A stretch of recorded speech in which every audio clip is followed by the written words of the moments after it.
कौटुंबिक सौख्य समाधान मिळण्यासाठी उभयतांमध्ये दुरावा निर्माण होणार नाही यासाठी काही विशेष सेवा दिलेली आहे.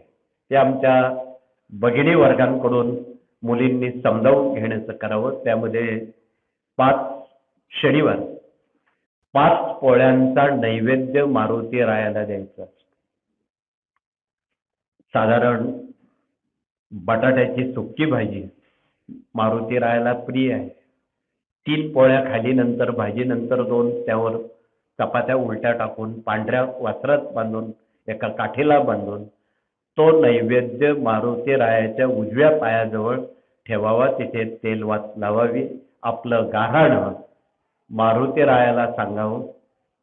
साधारण 5 शनिवारच्या आत ती कामं मार्गी लागतात. होणारे घटस्फोट निश्चितपणे थांबतील आणि